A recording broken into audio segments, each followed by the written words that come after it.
Nesta oportunidade, paramos para meditar na Palavra de Deus e compartilhar com todos vocês. Vamos meditar na Palavra do Senhor. Neste momento, estamos no livro de Gênesis, capítulo 37, versículo 10 e versículo 11. Lemos na reflexão anterior e queremos continuar meditando nessa passagem bíblica. Que Jesus venha falar através do Espírito Santo ao meu e ao seu coração. Venha tocar onde eu não vi e onde eu não vi. E Ele pode fazer isso, e Ele faz isso. Pois bem, estamos falando sobre guardar, e queremos nesta oportunidade, onde dissemos que os irmãos de José o invejavam, e Jacó, porém, guardava no seu coração aquele negócio. Há uma diferença entre invejar e guardar. Inveja é uma palavra que é muito conhecida de toda a humanidade. Não precisava nem examinar o significado desta palavra, mas como estamos meditando na Bíblia, e eu tenho o prazer de aprender claramente e esclarecer também claramente sobre as coisas de Deus. Inveja. Primeiro ponto, o primeiro top, sentimento de desejar possuir aquilo que o outro tem. Com base nesta palavra, eu já inicio lhe dizendo que o invejoso, ele tem algo guardado dentro dele ou dela. Mas não é bom.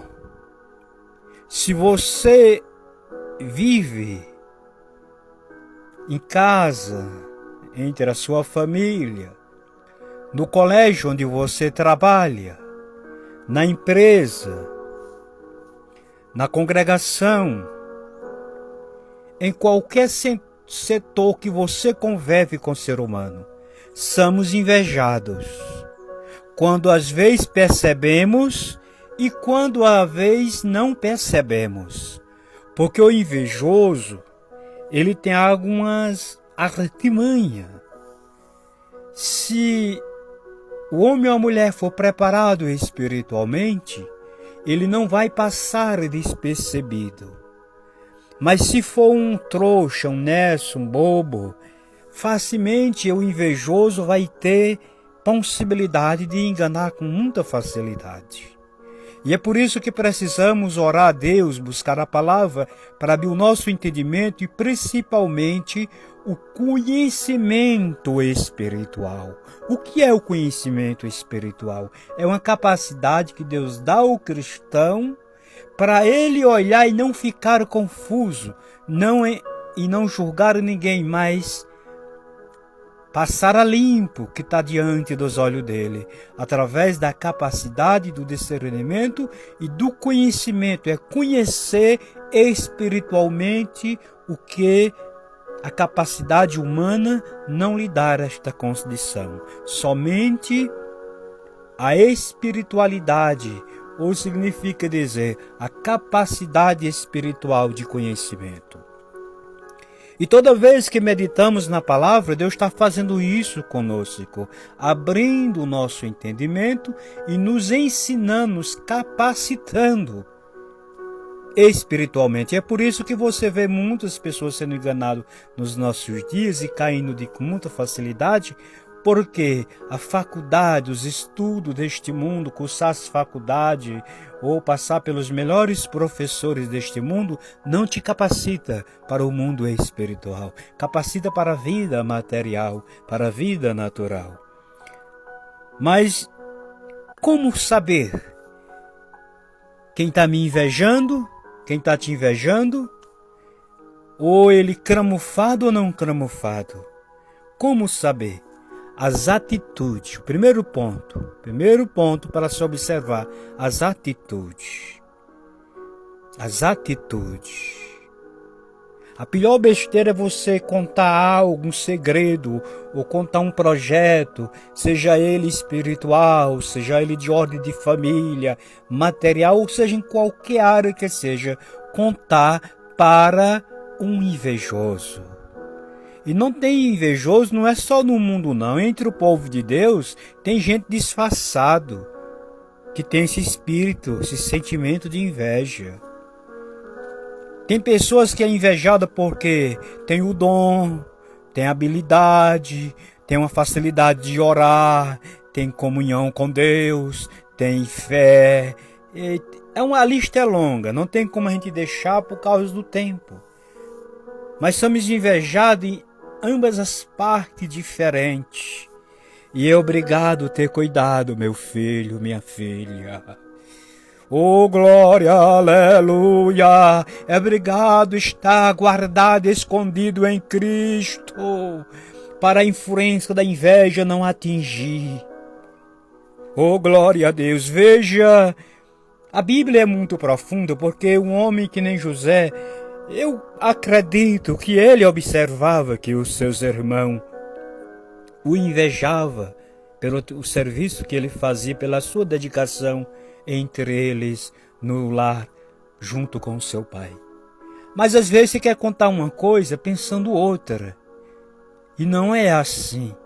O que a Bíblia revela é a direção para a gente andar. Quando a Bíblia mostra quais são as características de uma pessoa, de um povo, ou em si, que é preso nesse sentimento de inveja, é para a gente olhar e fazer como Jó fazia, se desviava. Mas José não, ele sabia que os seus irmãos tinham inveja e ainda vai contar a revelação de Deus. Quantas pessoas já encontrei arrebentadas até no meio evangélico por falta de experiência, por falta de sabedoria, e foram contar o que Deus revelou a tais pessoas. Faz que nem Paulo, encontra um Barnabé. Faz que nem Davi, encontra um Jonas. Oh, glória, encontra um homem de Deus, procura um homem de Deus. E se não encontrar, tu tens o amigo fiel que é o Espírito Santo para conversar com ele. E glória, aleluia. Mas não vai contar para aquele que está disfarçando entre o povo. E por que eu tenho que ter cuidado? No homem e na mulher que é preso pelo sentimento de inveja. Por que eu tenho que ter cuidado? Por que eu tenho que pedir a Deus para abrir os meus olhos? Para não cair na rede, para não cair no laço, para não ficar frustrado, para não sofrer que nem José, para não ir para o calabouço como José foi, que quem tirou ele de lá foi Deus. É para isso. Porque eu devo aprender, porque quando eu aprendo, Deus me prepara. Porque eu devo saber com quem eu estou andando, com quem eu estou conversando, para mim não contar os meus segredos para um invejoso ou para invejosa, para não armar o laço. E glória, aleluia. Porque o invejoso, por mais que ele se desfaz, se a gente se aprofundar na profundidade da Bíblia, a palavra de Deus vai nos preparar e a oração Deus vai comunicar comigo e com você para a gente não cair no laço. Quantas vezes a gente está orando e o Espírito Santo vem e revela aquilo que está lá escondido nos bastidores.